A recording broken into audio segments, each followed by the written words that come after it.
Hello दोस्तों, मैं हूं Kashdeep Verma. Hindi voice notes YouTube channel में आपका स्वागत है। दोस्तों, हम लोगों ने पिछले क्लास में अपवाह तंत्र का इंट्रोडक्शन पार्ट कंप्लीट किया था और इस पार्ट में हम लोग सिंधु नदी अपवाह तंत्र के बारे में पढ़ेंगे। तो चलिए आज का क्लास स्टार्ट करते हैं। देखिए, सिंधु नदी अपवाह तंत्र। सिंधु नदी अपवाह तंत्र का निर्माण सिंधु नदी और पंचनद के मिलने से सिंधु नदी अपवाह तंत्र का निर्माण होता है। देखिए, पंचनद में उत्तर भारत की 5 नदियां शामिल है।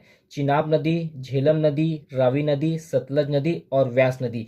इन 5 नदियों को पंचनद का संज्ञा दिया गया है। ठीक है, देखिए, सिंधु नदी और पंचनद के मिलने से सिंधु नदी अपवाह तंत्र का निर्माण होता है। वैसे तो इसमें और भी बहुत सारी छोटी मोटी नदियों का मिलन होता है, लेकिन विशेष रूप से इन 5 नदियों का योगदान है। चिनाब नदी, झेलम नदी, रावी नदी, सतलज नदी और व्यास नदी। इन 5 नदियों को पंचनद का संज्ञा दिया गया है। पंचनद और सिंधु नदी के मिलने से सिंधु नदी अपवाह तंत्र का निर्माण होता है। इसको हम लोग मैप के जरिए समझते हैं। देखिए, ये भारत का मैप है और भारत के मैप में देखिए ये वाला हिस्सा, यहाँ से वोखरचू हिमनद, मानसरोवर झील, कैलाश पर्वत से सिंधु नदी निकलती है। उसके बाद यह बहते बहते यहाँ पास आकर दमचौक नामक स्थान से भारत में प्रवेश करती है। उसके बाद भारत में बहने के बाद यहाँ पास चिल्लास नामक स्थान से वह भारत से एग्जिट हो जाती है और पाकिस्तान में प्रवेश करती है। उसके बाद वह बहते हुए अरब सागर में डेल्टा बनाकर अरब सागर में गिरती है। अरब सागर के पूर्व डेल्टा बनाकर अरब सागर में विसर्जित हो जाती है। ठीक है, उसके बाद हम लोग पंचनद देखते हैं। देखिए, झेलम नदी, सतलज नदी, चिनाब नदी, व्यास नदी और रावी नदी, इन 5 नदियों को पंचनद का संज्ञा दिया गया है। ठीक है, और इन्हीं के मिलने से ही सिंधु नदी अपवाह तंत्र का निर्माण होता है। तो सबसे पहले हम लोग देखते हैं चिनाब नदी के बारे में। देखिए यहाँ पास है चिनाब नदी।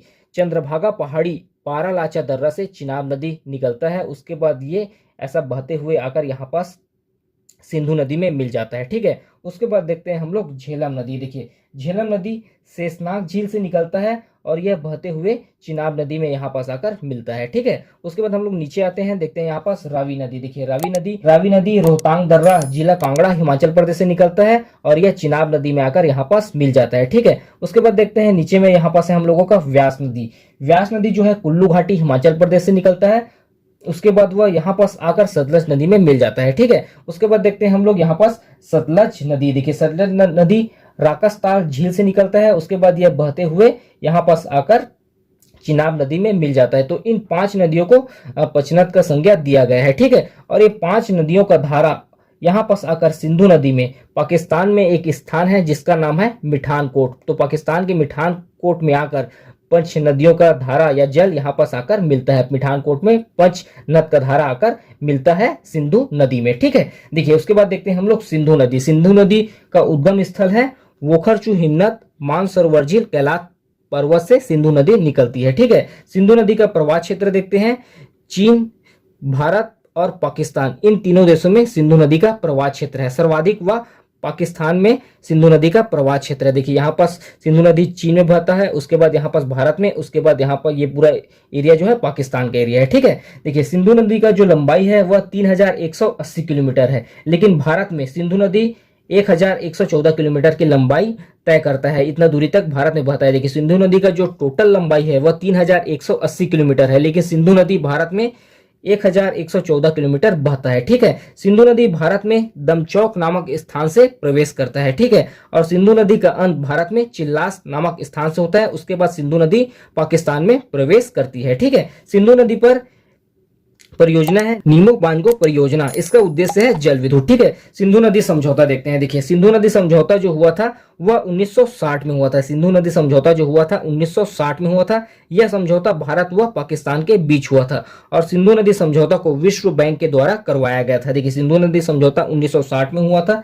सिंधु नदी समझौता जो है भारत और पाकिस्तान के बीच हुआ था और इसको विश्व बैंक के द्वारा कराया गया था। देखिए, सिंधु नदी समझौता में भारत की ओर से नेहरू का हस्ताक्षर है और पाकिस्तान की ओर से अबूब खान का हस्ताक्षर है। ठीक है, तो इसका प्रावधान देखते हैं सिंधु नदी समझौता में क्या प्रावधान था। ठीक है, देखिए, ऊपर की जो 3 नदियां हैं सिंधु, झेलम और चिनाब, सिंधु, झेलम और चिनाब, इन 3 नदियों का जो जल है उसका 20% भारत उपयोग करेगा और 80% जल पाकिस्तान उपयोग करेगा। उसके बाद जो नीचे की 3 नदियां हैं पंचनद की, जो नीचे की 3 नदियां हैं रावी, सतलज और व्यास, इसका 80% जल भारत प्रयोग करेगा और 20% जल पाकिस्तान प्रयोग करेगा। ठीक है, तो सिंधु नदी समझौता में भारत और पाकिस्तान के बीच यह समझौता हुआ कि सिंधु, झेलम, चिनाब के जो जल है उसका 20% भारत उपयोग करेगा और 80% पाकिस्तान उपयोग करेगा। और रावी, सतलज, व्यास इन 3 नदियों का जल भारत 80% उपयोग करेगा और पाकिस्तान 20% प्रयोग करेगा। देखिए यहाँ पर मैप से एक चीज और बता देता हूँ। देखिए यहाँ से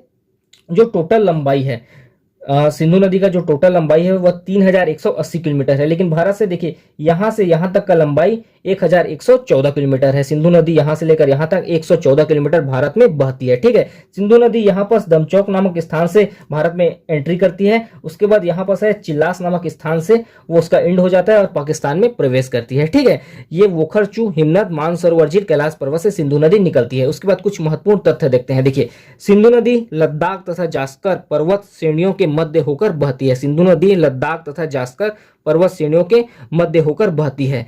लेह शहर सिंधु नदी के किनारे स्थित है। लेह शहर सिंधु नदी के किनारे स्थित है। देखिए सिंधु नदी बुंजी नामक स्थान पर गहरे गार्ज या महाखंड का निर्माण करती है। देखिए मैं थोड़ा सा आपको और बता देता हूँ, गार्ज, दर्रा और घाटी क्या होता है। देखिए जब कोई नदी पहाड़ को काट कर बहती है तो वहां पर गहरे गड्ढे का निर्माण होता है। एक पहाड़ को चीर कर रेंगती है तो वहां पर एक रास्ता बन जाता है, उसे गार्ज कहते हैं। ठीक है, अगर वह रास्ता चौड़ा हो, बहुत जो गार्ज से ज्यादा चौड़ा हो तो उसे दर्रा कहा जाता है, और दर्रा से भी ज्यादा चौड़ा हो तो उसे घाटी का नाम दिया जाता है। तो इस पार्ट में हम लोगों ने सिंधु नदी, अफवाह तंत्र और सिंधु नदी के बारे में पढ़ा। अगले पार्ट में हम लोग चिनाब नदी के बारे में देखेंगे। अभी के लिए इतना ही, धन्यवाद।